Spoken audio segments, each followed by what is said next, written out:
Razi visions, the guide of madrasa students. അസ്സലാമു അലൈക്കും വറഹ്മത്തുള്ളാഹി വബറകാതുഹു. റാസി വിഷൻ്റെ പുതിയൊരു വീഡിയോയിലേക്ക് നിങ്ങളെ ഹൃദ്യമായി സ്വാഗതം ചെയ്യുന്നു. മദ്രസ വിദ്യാർത്ഥികൾക്ക് വളരെ ഉപകാരപ്രദമായ ഈ ചാനൽ നിങ്ങൾ ആദ്യമായിട്ടാണ് കാണുന്നതെങ്കിൽ ചാനൽ ഒന്ന് സബ്സ്ക്രൈബ് ചെയ്യുക. വീഡിയോ നിങ്ങളുടെ കൂട്ടുകാരിലേക്കൊക്കെ എത്തിക്കുക. ലൈക്ക് ചെയ്യുക, ഷെയർ ചെയ്യുക. വീഡിയോ ഹൈപ്പ് ചെയ്യാൻ അറിയുന്നവർ ഹൈപ്പ് ചെയ്യുക. നിങ്ങളുടെ വിലപ്പെട്ട കമൻറ്റുകളൊക്കെ അറിയിക്കുക. ഈ വീഡിയോയിൽ 3ാം ക്ലാസ്സിലെ താരീഖ് എന്ന വിഷയത്തിൻ്റെ ഒരു മോഡൽ ചോദ്യപേപ്പറാണ് നമ്മൾ നോക്കുന്നത്.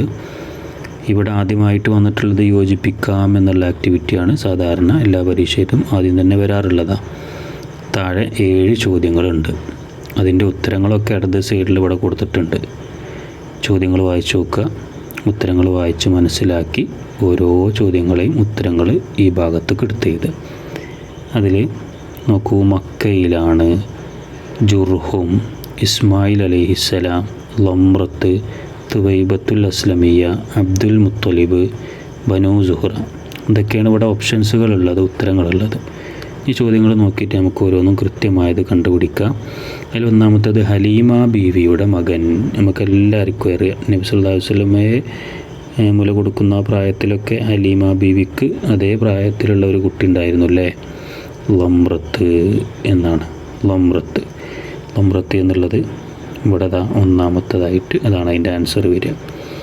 ഇനി രണ്ടാമത്തെ ചോദ്യം എന്താ? നബി സല്ലല്ലാഹു അലൈഹി വസല്ലമക്ക് മുലയൂട്ടി. ഇതിൽ ഇങ്ങനെ ഉത്തരങ്ങൾ വായിച്ചു നോക്കിയ നബി സല്ലല്ലാഹു അലൈഹി വസല്ലമക്ക് മുലയൂട്ടിയ ഒരാളെ പേര് ഇവിടെ ഉണ്ട്, സുവൈബത്തുൽ അസ്ലമിയ. അപ്പോൾ അത് രണ്ടാമതായിട്ട് എഴുതാം, സുവൈബത്തുൽ അസ്ലമിയ. അതാണ് രണ്ടിൻ്റെ ഉത്തരം. മൂന്നാമത്തത് ഇസ്മായിൽ നബിയുടെ ഭാര്യയുടെ കുടുംബം. ഇസ്മായിൽ നബിയുടെ ഭാര്യയുടെ കുടുംബം ഏതാണ്? ഇതാണ് അതിൻ്റെ ആൻസർ. മൂന്നാമത്തത് ജുർഹും. അതാണ് ഇസ്മായിൽ നബിയുടെ ഭാര്യയുടെ കുടുംബം. അപ്പോൾ ജുർഹും എന്നിവിടെ എഴുതാം.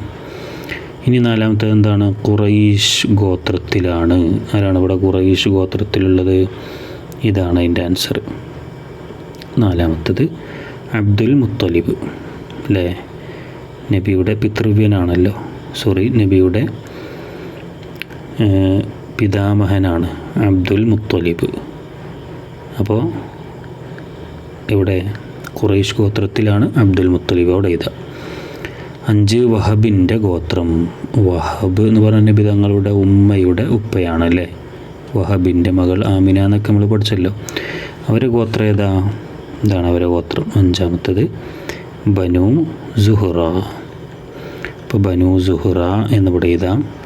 വഹബിൻ്റെ ഗോത്രം ബനൂ സുഹ്റ. 6ാമത്തെ ചോദ്യം ഹാജറ ബീവിയുടെ മകൻ. അത് സിമ്പിളാണ്. ഹാജറ ബീവിയുടെ മകൻ. ഇതാണ് അതിൻ്റെ ആൻസർ. ഇത് ഇസ്മായിൽ അലൈഹിസ്സലാം. 6ാമത്തെ ചോദ്യത്തിൻ്റെ ഉത്തരം. ഞാൻ നമ്പർ നമുക്ക് മനസ്സിലാകാൻ വേണ്ടിയിട്ടാണ്. നിങ്ങൾ നമ്പർ ഇടേണ്ട ആവശ്യമൊന്നുമില്ല, അങ്ങനെ എഴുതാമെന്നാൽ എഴുതിയാൽ മാത്രം മതി. ഇസ്മായിൽ അലൈഹിസ്സലാം. ഇനി 7ാമത്തെ ചോദ്യം എന്താ? ഹജ്ജ് നിർവഹിക്കാൻ മുസ്ലിങ്ങൾ എത്തുന്നത്. ഹജ്ജ് നിർവഹിക്കാൻ മുസ്ലിങ്ങൾ എത്തുന്നത്. എന്താണ് അതിൻ്റെ ആൻസർ? 7ാമത്തത് എന്താണ്? മക്കയിലാണ്. ഹജ്ജ് നിർവഹിക്കാൻ മുസ്ലിങ്ങൾ എത്തുന്നത് മക്കയിലാണ്. അപ്പോൾ മക്കയിലാണ് എന്ന് എഴുതി കൊടുക്കാം. അപ്പോൾ ഇതിങ്ങനെയൊക്കെ നമുക്ക് യോജിപ്പിക്കാം. ഇനി അടുത്തത് രണ്ടാമത്തെ ആക്ടിവിറ്റി തെറ്റ് ശരിയാക്കി എഴുതാം എന്നാണ്. അപ്പോൾ ഇവിടെ 4 ചോദ്യങ്ങൾ, 4 കാര്യങ്ങൾ കൊടുത്തിട്ടുണ്ട്. ഇതിങ്ങനെ വായിച്ചു നോക്കിയാൽ എവിടെയെങ്കിലും ഒരു തെറ്റുണ്ടാവും. ആ തെറ്റ് ശരിയാക്കിയിട്ട് നമ്മൾ കൃത്യമായി ഫുള്ളായിട്ട് എഴുതാണ് വേണ്ടത്. ഞാനിവിടെ എളുപ്പത്തിന് വേണ്ടി സമയം ലാഭിക്കാൻ വേണ്ടി തെറ്റ് മാത്രം ഒന്ന് ശരിയാക്കി കാണിച്ചു തരാം. അതിലൊന്നാമത്തെ ചോദ്യം എന്താണ്? മുഹമ്മദ് നബി സല്ലല്ലാഹു അലൈഹി വസല്ലമ തങ്ങൾ ജനിച്ചതും വളർന്നതും മദീനയിലാണ് എന്നാണ് പറയുന്നത്. അപ്പോൾ ശരിയല്ലല്ലോ. ഈ മദീനയിലാണ് എന്നുള്ളതാണ് തെറ്റ് അല്ലേ? മദീനയിൽ എന്നുള്ളതാണ് തെറ്റ്. മക്കയിലാണല്ലോ നബി സല്ലല്ലാഹു അലൈഹി വസല്ലമ ജനിച്ചതും വളർന്നതൊക്കെ. അപ്പോൾ എന്ത് ചെയ്യുക? അവിടെ മക്കയിൽ എന്നാക്കുക. മദീന എന്നുള്ളത് മാറ്റി മക്ക എന്നാക്കിയാൽ ശരിയായി. അപ്പോൾ നിങ്ങൾ പരീക്ഷയ്ക്ക് ഇങ്ങനെ ക്വസ്റ്റ്യൻ വരുമ്പോൾ എല്ലാതും എന്ത് ചെയ്യണം? എഴുതണം. ശരിയാക്കിയിട്ട് കംപ്ലീറ്റ് ചെയ്തുക. രണ്ടാമത്തത് നമ്മുടെ നബി സല്ലല്ലാഹു അലൈഹി വസല്ലമയുടെ കുടുംബം ഖുറൈശ്. നമ്മുടെ നബി സല്ലല്ലാഹു അലൈഹി വസല്ലമയുടെ കുടുംബം ഖുറൈശാണോ? അല്ല, ഇവിടെയാണ് തെറ്റുള്ളത്. ഏതാണ്? കുടുംബം ഹാഷിമാണ് അല്ലേ? കുടുംബം ഹാഷിമാണ്, ഗോത്രമാണ് ഖുറൈശ്. അപ്പോൾ അത് ശരിയാക്കിയിട്ട് കംപ്ലീറ്റ് ആക്കി എഴുതുക. പിന്നെ മൂന്നാമത്തത് ഭൂമിയിൽ ആദ്യമായി സ്ഥാപിക്കപ്പെട്ട വിശുദ്ധ ഭവനമാണ് മസ്ജിദുൻ നബവി. ഭൂമിയിൽ ആദ്യമായി സ്ഥാപിക്കപ്പെട്ട വിശുദ്ധ ഭവനം അത് മസ്ജിദുൻ നബവിയാണോ? അല്ല, ഇവിടെ തെറ്റുണ്ട്. മസ്ജിദുൻ നബവി അല്ല. എന്താണ്? കഅബ ഷരീഫാണ്. അപ്പോൾ അത് മാറ്റിയിട്ട് മസ്ജിദുൻ നബവി മാറ്റി കഅബ ഷരീഫ് എന്ന് എഴുതാം. എഴുതുമ്പോൾ കംപ്ലീറ്റ് എഴുതണം, അത് ശ്രദ്ധിക്കുക. നാലാമത്തത്, പേർഷ്യൻ ചെരുവിൽ സമുദ്രതുല്യമായ ജലപ്രവാഹമുണ്ടായി. പേർഷ്യൻ ചെരുവിലാണോ സമുദ്രതുല്യമായ ജലപ്രവാഹമുണ്ടായത്? അല്ല, ഈ പേർഷ്യൻ എന്നുള്ളത് തെറ്റാണ്.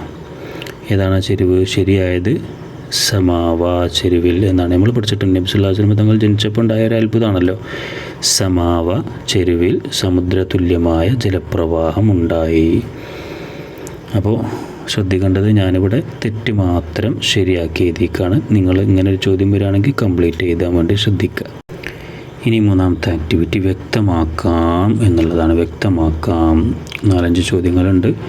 അതിലൊന്നാമത്തെ ചോദ്യം, നബി സല്ലല്ലാഹു അലൈഹി വസല്ലം ജനിച്ച സമയം, നബി തങ്ങൾ ജനിച്ച വർഷവും മാസവും സമയമൊക്കെ നമ്മൾ പഠിച്ചിട്ടുണ്ട്. ഏതാണ് സമയം? പ്രഭാതത്തോട് അടുത്ത സമയമാണ് അല്ലേ? സുബിഹിയോട് അടുത്ത സമയം. അങ്ങനെ പ്രഭാതത്തോടടുത്ത സമയം എന്നെഴുതാം. പ്രഭാതത്തോടടുത്ത സമയം. ഇനി രണ്ടാമത്തെ എന്താ? നബി സല്ലല്ലാഹു അലൈഹി വസല്ലം തങ്ങൾ ജനിച്ച വർഷം. നബി തങ്ങൾ ജനിച്ച വർഷം ഏതാ? അത് AD 571. 571, AD 571. ഇനി അതിലടുത്ത ചോദ്യം, മൂന്നാമത്തത്, നബി സല്ലല്ലാഹു അലൈഹി വസല്ലമയുടെ പോറ്റുമ്മ. നബി തങ്ങളുടെ പോറ്റുമ്മ ആരാണ്? അത് ഹലീമ ബീവി റളിയല്ലാഹു അൻഹയാണ് അല്ലേ? ഹലീമ റളിയല്ലാഹു അൻഹ എന്ന് എഴുതാം. പെറ്റുമ്മ ആമിന ബീവി റളിയല്ലാഹു അൻഹ, പോറ്റുമ്മ ഹലീമ റളിയല്ലാഹു അൻഹ അല്ലേ?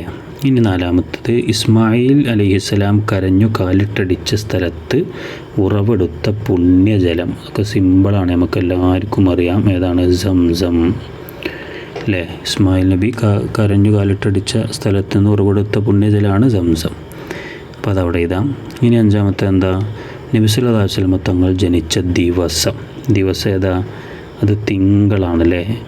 വർഷം, മാസം, അതേപോലെ ദിവസം, സമയം ഒക്കെ ചോദിച്ചിട്ടുണ്ട്. ഇവിടെ നബി സല്ലല്ലാഹു അലൈഹി വസല്ലം തങ്ങൾ ജനിച്ച ദിവസം, അപ്പോൾ തിങ്കൾ എന്ന് എഴുതാം. ഇനി അടുത്ത നാലാമത്തെ ഒരു ആക്ടിവിറ്റി ഉത്തരം എഴുതാം എന്നാണ്. ഇവിടെ 4 ചോദ്യങ്ങളാണുള്ളത്. അതിൻ്റെ ആൻസറുകൾ എഴുതി കൊടുക്കുക. ചോദ്യങ്ങൾ വായിച്ചു നോക്കുക. ഒന്നാമത്തെ ചോദ്യം എന്താ? മക്കയുടെ മറ്റു 2 പേരുകൾ ഏതാണ്? മക്കയുടെ 2 പേരുകൾ നമ്മൾ പഠിച്ചിട്ടുണ്ട്. ഒന്ന് ഉമ്മുൽ ഖുറ എന്നാണ് അല്ലേ? ഖുർആനിൽ പറയപ്പെട്ട പേരുകളൊക്കെ തന്നെയാണിത്. ഉമ്മുൽ ഖുറ. പിന്നെന്താണ്? ബക്ക. മക്കയുടെ 2 പേരുകൾ പ്രധാനപ്പെട്ടതാണ്. ഒന്ന് ഉമ്മുൽ ഖുറ, 2 ബക്ക. രണ്ടാമത്തെ ചോദ്യം എന്താ? നബി സല്ലല്ലാഹു അലൈഹി വസല്ലം ജനിച്ചതിൻ്റെ 7-ാം ദിവസം പിതാമഹൻ അബ്ദുൽ മുത്തലിബ് ചെയ്തത് എന്താണ്? നബി സല്ലല്ലാഹു അലൈഹി വസല്ലം തങ്ങൾ ജനിച്ച സമയത്ത് കുറച്ച് കാര്യങ്ങളൊക്കെ ചെയ്തു. ഇത് 7-ാം ദിവസമാണ് ചോദിക്കുന്നത്. പ്രധാനമായിട്ട് ശ്രദ്ധിക്കണം. 7-ാം ദിവസം എന്തൊക്കെയാണ് ചെയ്തത്? അഖീഖത്ത് അറുക്കുകയും മുഹമ്മദ് എന്ന് പേരിടുകയും ഖുറൈശികളെ വിളിച്ച് സദ്യ നൽകുകയും ചെയ്തു അല്ലേ? അപ്പോൾ എന്തൊക്കെയാണ്? 3 കാര്യങ്ങളാണ്. ഒന്ന് അഖീഖത്ത് അറുത്തു, പിന്നെ മറ്റൊന്ന് മുഹമ്മദ് എന്ന് പേരിട്ടു, പിന്നെ ഖുറൈശികളെ വിളിച്ചു സദ്യ നൽകി. അങ്ങനെ എഴുതാം. ആ 3 കാര്യങ്ങൾ എഴുതാം. ഇനി മൂന്നാമത്തെ എന്താ? സത്യനിഷേധികൾ ഉണ്ടായിട്ടില്ല. ഏത് പരമ്പരയിൽ? ഏത് പരമ്പരയിലാണ് സത്യനിഷേധികൾ ഉണ്ടാവായിരുന്നത്? അതിൻ്റെ ആൻസർ നബി സല്ലല്ലാഹു അലൈഹി വസല്ലമയുടെ പിതാവിൻ്റെയും മാതാവിൻ്റെയും വംശപരമ്പരയിൽ. ഇതിൻ്റെ ഉത്തരം നബി സല്ലല്ലാഹു അലൈഹി വസല്ലമയുടെ പിതാവിൻ്റെയും മാതാവിൻ്റെയും വംശപരമ്പരയിൽ. അങ്ങനെ എഴുതാം. നാലാമത്തെ ചോദ്യം, പാലൂട്ടൽ കാലം കഴിഞ്ഞിട്ടും നബി സല്ലല്ലാഹു അലൈഹി വസല്ലം തങ്ങൾ എത്ര കാലമാണ് ഹലീമ ബീവിയുടെ കൂടെ താമസിച്ചത്? ഹലീമ ബീവി നബി തങ്ങളെ പാലൂട്ടാൻ വേണ്ടി ഏറ്റെടുത്തു അല്ലേ? എന്നിട്ട് പാലൂട്ടൽ കഴിഞ്ഞിട്ടും എത്ര കൊല്ലം താമസിച്ചു ഹലീമ ബീവിയുടെ കൂടെ? 2 വർഷമാണ്. 2 വർഷം. പാലൂട്ടൽ കാലം 2 വർഷമാണ്. ശേഷം താമസിച്ചതും 2 വർഷം. മൊത്തം 4 വർഷം ഉണ്ടായിരുന്നു. അപ്പോൾ ഇവിടെ 2 വർഷം എന്നാണ് ആൻസർ. ഇനി 5-ാമത്തെ ഒരു ആക്ടിവിറ്റി നോക്കൂ. എന്താണ്? പൂരിപ്പിക്കാം എന്നാണ് അല്ലേ? അതിൽ 2 ചോദ്യങ്ങളാണുള്ളത്. അതിലൊന്നാമത്തത്, ഇസ്മായിൽ എന്താണൊന്ന്? ഇസ്മായിൽ അലൈഹിസ്സലാമിൻ്റെ മക്കളിൽ നിന്ന് ഡാഷ്, പിന്നെ നിന്ന് ഡാഷ്, നിന്ന് എന്നെയും ഡാഷ് എന്നാണ്. എന്തൊക്കെ അവിടെ ചേർക്കുക? ഇസ്മായിൽ അലൈഹിസ്സലാമിൻ്റെ മക്കളിൽ നിന്ന് കിനാനയെയും, കിനാനയിൽ നിന്ന് ഖുറൈശിനെയും, ഖുറൈശിൽ നിന്ന് എന്നെയും തിരഞ്ഞെടുത്തു. അതാണ് ഇവിടെ ഉള്ളത്. അപ്പോൾ അതങ്ങനെ ഇങ്ങനെയായി. ഇസ്മായിൽ അലൈഹിസ്സലാമിൻ്റെ മക്കളിൽ നിന്ന് കിനാനയെയും, കിനാനയിൽ നിന്ന് ഖുറൈശിനെയും, ഖുറൈശിൽ നിന്ന് എന്നെയും തിരഞ്ഞെടുത്തു. അപ്പോൾ അങ്ങനെ കംപ്ലീറ്റ് ആക്കാം. പിന്നെ നബി തങ്ങളുടെ പിതാമഹന്മാരുടെ പരമ്പര ഒക്കെ അടങ്ങിയ ഒരു ചെറിയൊരു പാട്ട് നമ്മൾ പഠിച്ചിട്ടുണ്ട്, ഒരു ബൈത്ത്. അതിലിതാ നിസാറുഹും ഡാഷ് അദ്നാനു ഡാഷ് അത്താബിഹി തിബിയാനു എന്നാണ്. എന്താണ്? നിസാറുഹും മഅദ്ദുഹും അദ്നാനു എന്നാണ്. അപ്പോൾ മഅദ്ദുഹും എന്നിവിടെ ചേർക്കാം. പിന്നെ അദ്നാനു കഴിഞ്ഞിട്ട് എന്താണ്? തർത്തീബുഹും അത്താബിഹി തിബിയാനു എന്നാണ്. അപ്പോൾ തർത്തീബുഹും എന്നും കൂടി ഇവിടെ ചേർക്കാണ്ട് അപ്പോൾ കംപ്ലീറ്റായി. അത്താബിഹി തിബിയാനു എന്നുണ്ട്. നിസാറുഹും മഅദ്ദുഹും അദ്നാനു തർത്തീബുഹും അത്താബിഹി തിബിയാനു. ആറാമതായിട്ട് ക്രമത്തിലാക്കാം. അതിലൊരു ചോദ്യമാണുള്ളത്. എന്താണ്? നമ്മൾ ഫസ്റ്റ് പഠിച്ചൊരു ബൈത്ത് ഉണ്ടല്ലോ, അതിൻ്റെ ഒരു പാട്ട് അറബി, അതൊന്ന് ഇവിടെ ഓർഡർ തെറ്റിച്ചിട്ട് കൊടുത്തേക്കാണ്. അത് കറക്റ്റാക്കാനാണ്. യാ അസ്ഹാബി യാ അഹ്ബാബി ഹയ്യ ഹയ്യ അഹ്ലൻ അഹ്ലൻ എന്നാണ് നമ്മൾ പഠിച്ചിട്ടുണ്ടല്ലേ. അതിൽ ഫസ്റ്റ് എന്താണ്? ഹയ്യ ഹയ്യ എന്നുള്ളതാണ്. അപ്പോൾ അത് ആദ്യം ഇവിടെ എഴുതാം. ഹയ്യ ഹയ്യ. പിന്നെ രണ്ടാമത് ഇതാണ് യാ അസ്ഹാബി, അതാണ് ആദ്യത്തെ വരിയിൽ വരിക. അപ്പോൾ എന്തായി? ഹയ്യ ഹയ്യ യാ അസ്ഹാബി. പിന്നെ മൂന്നാമത് അഹ്ലൻ അഹ്ലൻ എന്നാണ് വരിക. അപ്പോൾ അതിവിടെ എഴുതാം അഹ്ലൻ അഹ്ലൻ. ലാസ്റ്റ് നാലാമത്തത് യാ അഹ്ബാബി. അപ്പോൾ അതിവിടെ എഴുതാം യാ അഹ്ബാബി.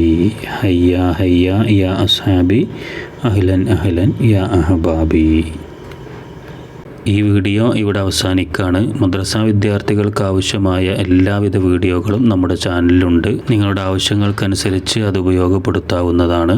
ഈ പരീക്ഷയിൽ നിങ്ങൾക്ക് നല്ല മാർക്ക് അള്ളാഹു പ്രദാനം ചെയ്യട്ടെ എന്ന് പ്രാർത്ഥിക്കുന്നു. അസ്സലാമു അലൈക്കും വറഹ്മത്തുള്ളാഹി വബറകാതുഹു.